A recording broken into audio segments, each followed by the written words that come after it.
नमस्कार दोस्तों, मैं देवेंद्र कुमार त्रिवेदी जो आज आपको चैप्टर पढ़ाने जा रहा हूं, उस चैप्टर का नाम है अकबर। आओ दोस्तों, अकबर को पढ़ें। उससे पहले अकबर के बारे में कुछ जानते हैं।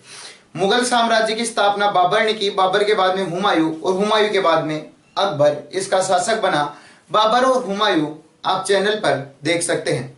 अब देखते हैं दोस्तों, अकबर मुगल साम्राज्य में अगर सबसे बड़ा कोई शासक रहा और जिसको अपन स्वर्णकाल कह सकते हैं तो वो अकबर है।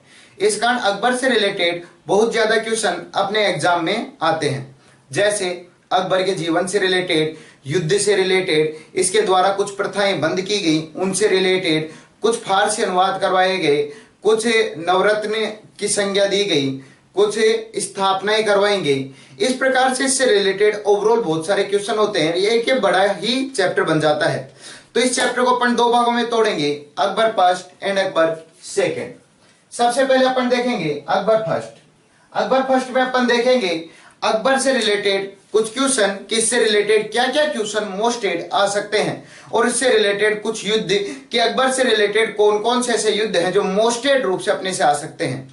अकबर सेकंड चैप्टर में अपन देखेंगे इसके फारसी अनुवाद, कुछ प्रथाएं जो बंद करवाई गई, नवरत्न और आदि इसके द्वारा उपाधि और रिलेटेड जितने भी क्वेश्चन बन सकते हैं। तो आओ दोस्तों, सबसे पहले देखते हैं अकबर का पहला पार्ट जिसका नाम है Akbar first. Akbar first part में अपन देखेंगे सबसे पहले इससे रिलेटेड क्वेश्चन जो अपने एग्जाम में पुटअप किए जा सकते हैं। और दोस्तों शुरुआत करते हैं अकबर से रिलेटेड ट्रिक से। आपको अब तक पता चल ही चुका कि जिस भी शासक को अपन पढ़ते हैं उसी शासक के नाम से ट्रिक स्टार्ट होती है।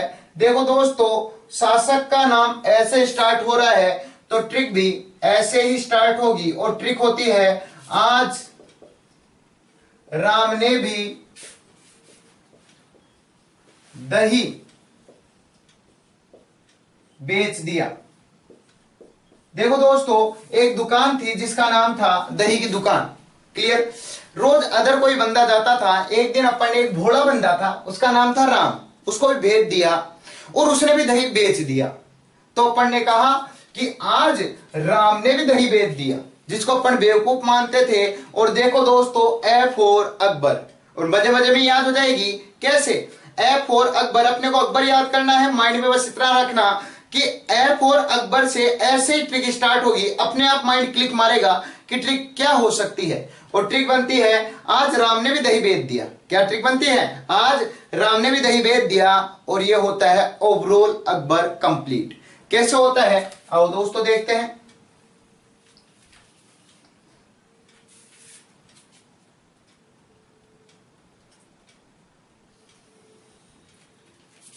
सबसे पहले यहां से लेते हैं ए फॉर अकबर, जिसको अपन पढ़ने जा रहे हैं। फिर इसी से उठाएंगे ए फॉर अकबर नामा। फिर यहीं से उठाएंगे ए फॉर आइन ए अकबरी। नेक्स्ट जय, यहां से उठाएंगे जय फॉर जन। नेक्स्ट फिर देखो दोस्तों, फिर से जैसे लेते हैं जय फॉर जलालुद्दीन मोहम्मद बादशाही अकबर बादशाही गाजी। नेक्स्ट रा से लेते हैं राज्याभिषेक।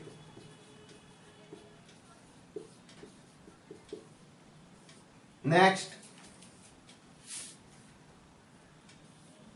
इसी रा से फिर से लेंगे राजधानी। नेक्स्ट मैं से लेंगे मृत्यु। नेक्स्ट भी से लेंगे भित्ति चित्रकारी। नेक्स्ट दह से लेंगे दह साल पद्धति। नेक्स्ट ही से लेंगे हिंदी साहित्य का स्वर्णकाल। नेक्स्ट बे से लेंगे बेरम खां। नेक्स्ट च से लेंगे चार बाग परंपरा। और नेक्स्ट लेंगे दी फोर दीन ए इलाही।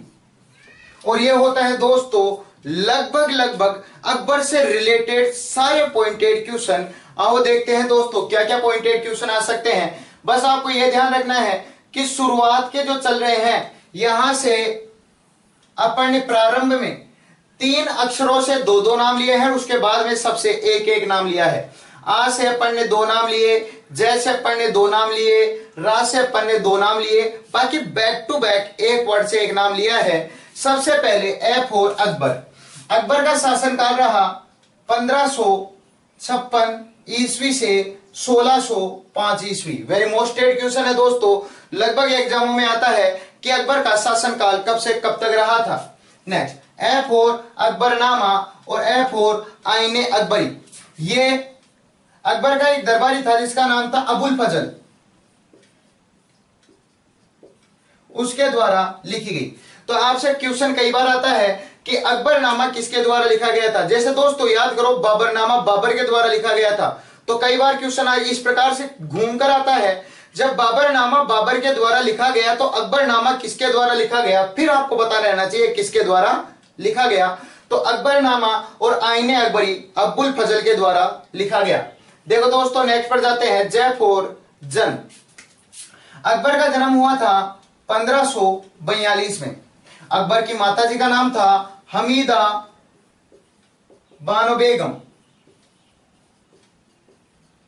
नेक्स्ट इनका जो जन्म हुआ था वो हुआ था अमरकोट में। और अमरकोट में कहा, राणा वीरसाल के महल में। तो आपसे कई बार क्वेश्चन आप पूछा जाता है कि अकबर का जन्म कब हुआ, 1542 में। माताजी का नाम हमीदा बानो बेगम या हमीदा बानो बेगम करेक्ट रहता है। कहां पर हुआ, अमरकोट में हुआ। और कहां, अमरकोट के राणा वीरसाल के महल में अकबर का जन्म हुआ। कई बार क्वेश्चन आता है अकबर का जन्म कहां पर हुआ। फिर देखो दोस्तों जैसे फिर उठाते हैं जलालुद्दीन मोहम्मद अकबर बादशाही गाजी। ये उपाधि अकबर ने ग्रहण की थी। और ये उपाधि तब ग्रहण की जब ये राजगद्दी पर बैठा यानी शासक बना। कई बार क्वेश्चन आता है अकबर ने शासक बनते समय किस उपाधि को ग्रहण किया था। उस उपाधि का नाम था जलालुद्दीन मोहम्मद अकबर बादशाही गाजी। कई बार क्वेश्चन आएगा और इनमें से एक वर्ड मिस रहेगा और कोई एक ऐसा रहेगा नाम जो कंप्लीट रहेगा। अगर आपको पूरा याद है तो आप बता पाओगे, नहीं तो एक वर्ड मिस रहेगा तो आप बता ही नहीं पाओगे कि क्या इसकी उपाधि थी। इस कारण आपको पूरी उपाधि इसकी याद होनी चाहिए। नेक्स्ट देखो दोस्तों, राफोर राज्याभिषेक। अकबर का राज्याभिषेक हुआ था 1556 ईस्वी में। यह राज्याभिषेक कहां पर हुआ, यह हुआ पंजाब में। पंजाब में कहां पर, पंजाब में एक जगह है कलानौर। इस कलानौर नामक स्थान पर हुआ था। तो कई बार क्वेश्चन आता है कि अकबर का राज्याभिषेक कहां पर हुआ, पंजाब के कलानौर में। कब हुआ, 1556 ईस्वी में हुआ। फिर देखो दोस्तों रा से फिर उठाते हैं राफोर राजधानी। इसने अपनी राजधानी आगरा से हटाकर फतेहपुर सीकरी बना दी थी। कई बार क्वेश्चन आता है अकबर ने आगरा से हटाकर राजधानी कहां ट्रांसफर की थी, फतेहपुर सीकरी इसने अपनी राजधानी ट्रांसफर की थी। नेक्स्ट देखो दोस्तों, मैप और मृत्यु। अकबर की मृत्यु कब हुई, तो अकबर की मृत्यु हुई थी दोस्तों 1600 1605 ईस्वी में, 1605 ईस्वी में इसकी मृत्यु क्यों हुई? एक रोग होता है जिसको अतिसार रोग कहते हैं, इस अतिसार रोग के कारण इसकी मृत्यु हुई। यह अतिसार अपन जानते ही नहीं क्या होता है, तो वर्तमान में इसे डायरिया रोग के नाम से जाना जाता है। डायरिया रोग के कारण यानी अतिसार रोग के कारण इसकी मृत्यु हो गई। अगर मृत्यु हुई तो इसे दफनाया कहां पर गया था? मृत्यु होने पर इसको दफनाया गया था आगरा में। आगरा के पास एक जगह है जिस जगह का नाम है सिकंदरा। तो आगरा के सिकंदरा में इसको दफनाया गया था।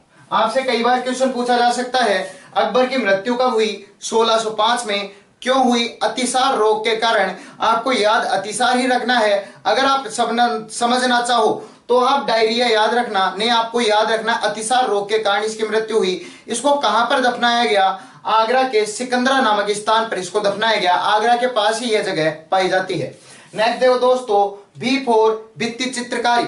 ये अकबर के शासनकाल में ही प्रारंभ की गई थी। तो आपसे प्रश्न किया जाता है भित्ति चित्रकारी कब प्रारंभ की गई थी? अकबर के शासनकाल में ही भित्ति चित्रकारी प्रारंभ की गई थी। नेक्स्ट आता है therefore दहसाल पद्धति, वेरी मोस्ट स्टेट क्वेश्चन। लगभग एवरी क्वेश्चन यानी एवरी एग्जाम में क्वेश्चन आता ही रहता है। अब देखते हैं ये दहसाल पद्धति। ये दहसाल पद्धति एक राजा था जिस राजा का नाम था टोडरमल। टोडरमल के द्वारा तो स्टार्ट की गई। ये टोडरमल कौन था? ये अकबर का दीवान था।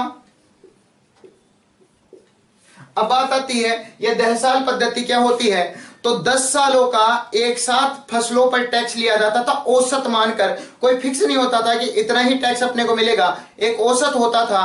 तो 10 सालों का फसलों पर औसत लगान दहसाल पद्धति कहलाता। 10 सालों का लगान दहसाल पद्धति। यह दहसाल पद्धति भारत में पहली बार राजा टोडरमल के द्वारा स्टार्ट की गई जो अकबर का दीवान था। नेक्स्ट आता है देखो दोस्तों, ही4 हिंदी का साहित्य का स्वर्णकाल। हिंदी साहित्य का स्वर्णकाल अकबर के काल को ही कहते हैं। कई बार क्वेश्चन आता है हिंदी साहित्य का स्वर्णकाल था। और लगभग दोस्त हुमायूं कर बैठते हैं क्योंकि हुमायूं पढ़ने लिखने में बहुत आगे था और अकबर एक अनपढ़ शासक था। लेकिन दोस्तों अगर हिंदी साहित्य को सबसे ज्यादा छूट किसी के द्वारा दी गई थी तो अकबर के द्वारा। इस कारण कभी क्वेश्चन पूछा जाए कि हिंदी साहित्य का स्वर्णकाल किसे कहा जाता है, तो अकबर के काल को कहा जाता है। नेक्स्ट आता है B4 बैरम खां। दोस्तों अकबर एक अल्प आयु में ही शासक बन गया, इस कारण बैरम खां को उसका संरक्षक बनाया गया था। आपसे प्रश्न किया जाएगा प्रारंभ में अकबर का संरक्षक किसे बनाया गया था? बैरम खां को इसका संरक्षक बनाया गया था। नेक्स्ट आता है C4 चारबाग परंपरा। यह चारबाग परंपरा भी अकबर के द्वारा ही प्रारंभ की गई थी। आपसे प्रश्न किया जाएगा चारबाग परंपरा किसके द्वारा प्रारंभ की गई? अकबर के द्वारा प्रारंभ की गई। दीप और दीन ए इलाही, वेरी मोस्टेड क्वेश्चन आएगा। यह अकबर के द्वारा एक धर्म प्रारंभ किया गया था जिसका नाम था दीन ए इलाही। इसका मानना था कि सब धर्मों से अच्छी अच्छी बातें लेकर एक अलग से रिलीजन यानी धर्म बना देना चाहिए जिसका नाम है दीन ए इलाही। इसको हिंदू शासकों में केवल एकमात्र ऐसा शासक था जिसने इस धर्म को माना, उस शासक का नाम था बीरबल। कई बार क्वेश्चन आता है अकबर के दीन ए इलाही धर्म को मानने वाला पहला हिंदू शासक कौन था? बीरबल। और अंतिम हिंदू शासक भी कौन था? बीरबल। यानी एकमात्र हिंदू शासक कौन था? बीरबल। यह होता है दोस्तों अकबर से रिलेटेड मोटा मोटा एक ब्यौरा जो आपको पता ही होना चाहिए, क्योंकि लगभग अगर अकबर से रिलेटेड कोई भी एग्जाम में क्वेश्चन आता है तो आपके सामने जो लिखा है केवल इसी में से आता है। इसके बाद में जो युद्ध है, फारसी अनुवाद है, वो तो नॉर्मली आपके नॉलेज के लिए चाहिए कि हाँ भाई अकबर था क्या, और आप ये कह सको कि हमको अकबर से रिलेटेड ओवरऑल पूरा नॉलेज है। लेकिन अगर केवल कॉम्पिटिटिव एग्जाम के रिलेशन से देखना चाहते हो तो आपके सामने जो है वो सर्टिफिकेट है, यानी एक पर्याप्त मीटर आपके सामने है। आओ दोस्तों एक बार रिपीट करते हैं अकबर से रिलेटेड ओवरऑल डाटा कि अकबर से रिलेटेड क्या क्या क्वेश्चन आ सकते हैं। पहले दोस्तों आपको ट्रिक याद होनी चाहिए। ट्रिक कैसे याद होगी? आप पढ़ रहे हो ए फॉर अकबर और ट्रिक भी स्टार्ट होनी चाहिए ऐसे, आज राम ने भी दही बेच दिया। ये होती है ट्रिक। शुरू के 3 वर्डों से 2-2 नाम लेंगे और उसके बाद में प्रत्येक वर्ण से अपन एक एक नाम लेते हुए चलेंगे। सबसे पहले ए फॉर अकबर। अकबर का शासनकाल 1556 से 1605 तक रहा। आपसे पूछा जाएगा अकबर का शासनकाल कब से कब तक रहा था। फिर देखो F4 अकबरनामा और आईने अकबरी, ये अबुल फजल द्वारा लिखी गई थी। कई बार क्वेश्चन आता है अकबरनामा किसके द्वारा लिखा गया और आईने अकबरी किसके द्वारा लिखी गई, अबुल फजल के द्वारा। ये होते हैं दो नाम ऐसे। अब दो नाम लेंगे जैसे जयपुर जन्म, अकबर का जन्म 1542 में हमीदा बानो बेगम की कोख से अमरकोट के राणा वीर साल के महल में हुआ। आपसे क्वेश्चन पूछा जा सकता है अकबर का जन्म कब, किसके और कहां पर हुआ। क्लियर। फिर जैसे रहते हैं जलालुद्दीन मोहम्मद अकबर बादशाही गाजी, ये इसने उपाधि ग्रहण की थी जब ये राज सिंहासन पर बैठा यानी शासक बना। आपसे प्रश्न किया जाएगा अकबर जब शासक बना तो इसने कौन सी उपाधि ग्रहण की, जलालुद्दीन मोहम्मद अकबर बादशाही गाजी। ये दो नाम होते हैं जैसे। अब नाम लेंगे रे से। रे फॉर राज्याभिषेक, अकबर का राज्याभिषेक 1556 में पंजाब के कलानौर में हुआ। आपसे प्रश्न किया जा सकता है अकबर का राज्याभिषेक कब और कहां पर किया गया। फिर रे से राजधानी, अकबर ने अपनी राजधानी आगरा से ट्रांसफर करके फतेहपुर सीकरी ट्रांसफर कर दी थी। आपसे वेरी मोस्टेड क्वेश्चन पूछा जाएगा कि अकबर ने अपनी राजधानी आगरा से कहां पर स्थापित की, फतेहपुर सीकरी में ले जाकर स्थापित की। ये होते हैं रा से दो नाम। अब प्रत्येक एक एक पॉइंट से एक एक नाम लेते हुए चलेंगे। मैप और मृत्यु, अकबर की मृत्यु 1605 ईस्वी में अतिसार रोग के कारण हुई। इसके बाद में इनको आगरा के सिकंदरा में दफना दिया गया। आपसे क्वेश्चन किया जाएगा अकबर की मृत्यु कब हुई, किस रोग के कारण हुई और अकबर को कहां पर दफनाया गया था। नेक्स्ट देखो दोस्तों B4 भित्ति चित्रकारी। भित्ति चित्रकारी भारत में पहली बार अकबर के शासनकाल में प्रारंभ की गई। आपसे प्रश्न किया जाएगा कि भित्ति चित्रकारी कब प्रारंभ की गई थी अकबर के शासनकाल में। वेरी मोस्टेड देफोर दहसाला पद्धति। दहसाला पद्धति 10 सालों का फसलों पर एक औसतन लगान, एक टैक्स हुआ करता था जिसको दहसाल पद्धति के नाम से जाना जाता था।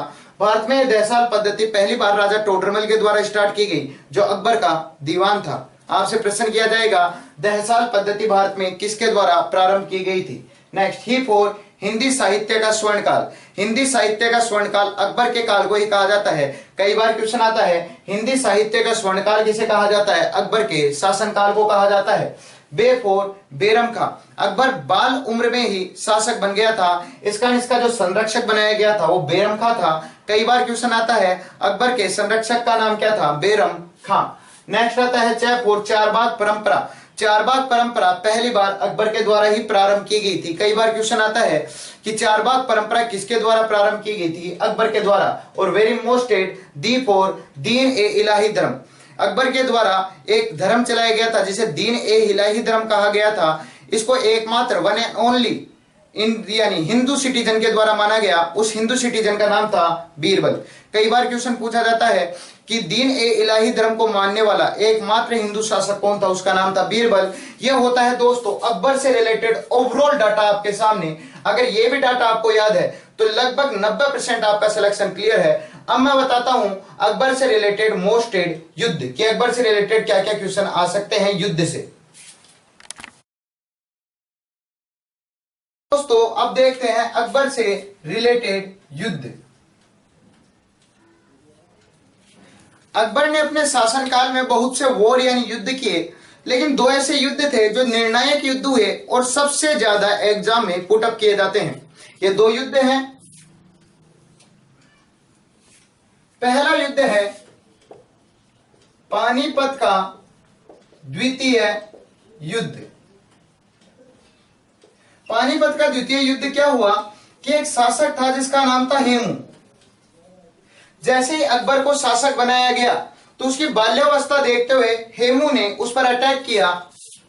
अकबर बाल्यावस्था में था, इस कारण इसकी ओर से जो लड़ने आया इसका संरक्षक था जिसका नाम था बेरम खां। यह युद्ध हुआ अकबर के जस्ट शासक बनते ही 1556 में। 1556 में हेमू ने जैसे अकबर शासक बना अटैक किया और अकबर की ओर से बेरम खां आता है। बेरम खां हेमू को हराता है, अकबर को जिताता है और यहीं से स्टार्ट होता है अकबर का शासनकाल।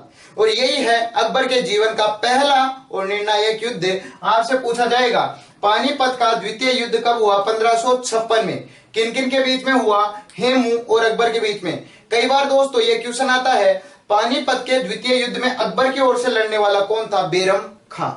दूसरा जो निर्णायक युद्ध था वो था हल्दी घाटी का युद्ध।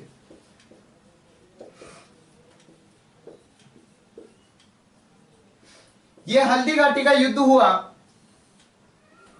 राजपूत यानी राजस्थान में मेवाड़ के शासक महाराणा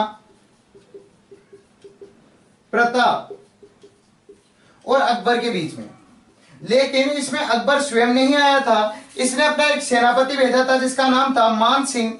यह भी राजस्थान का था और जयपुर का शासक था। इसके साथ एक और भेजा गया था जिसका नाम था आसफ खां।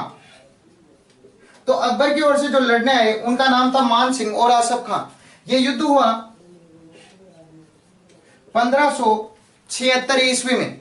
इधर महाराणा प्रताप और इधर अकबर के मान सिंह और आसफ खां। लेकिन इसमें ना तो कोई जीता ना कोई हारा। यह एक अनिर्णायक युद्ध है क्योंकि इसका टारगेट माना गया था, अकबर ने कहा था मान सिंह को या तो महाराणा प्रताप की मृत्यु हो जानी चाहिए, उसे मार दोगे, या उसे बंदी बनाकर मेरा गुलाम बनाओगे जिससे पूरे भारत देश पर मेरा आधिपत्य स्थापित हो सके। मान सिंह ना तो महाराणा प्रताप को मार पाया ना ही इसको अरेस्ट कर पाया यानी पकड़ पाया।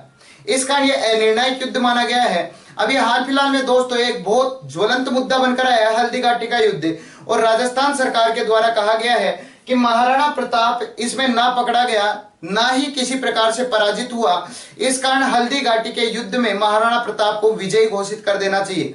दोस्तों मैं दोनों आपको रिजल्ट बता रहा हूं। अब तक ये एग्जाम में आ रहा था तो इसे एक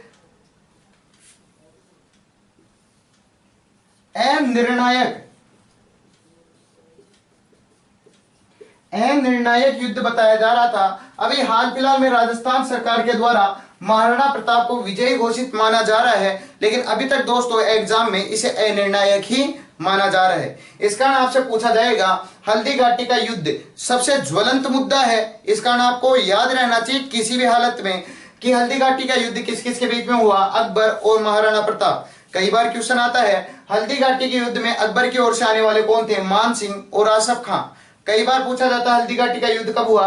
1576 ईस्वी में। और ये किसमें कौन जीता कौन हारा? ना कोई जीता ना कोई हारा। ये एक अनिर्णायक युद्ध था जिसने मेवाड़ की प्रतिष्ठा बनाकर रखी। ये दो ऐसे युद्ध हैं जो अकबर के शासनकाल में निर्णायक और एग्जाम में सबसे ज्यादा क्वेश्चन पुट अप किए जाते हैं। और दोस्तों ये होता है अकबर का फर्स्ट पार्ट समाप्त। सेकंड पार्ट में उसके नवरत्नों के बारे में, अकबर के द्वारा स्थापित स्थापत्य कलाओं के बारे में, उसकी द्वारा दी गई उपाधियों के बारे में, उसके द्वारा कुछ चलाई गई व बंद की गई प्रथाओं के बारे में आदि के बारे में बताया जाएगा। तब तक धन्यवाद।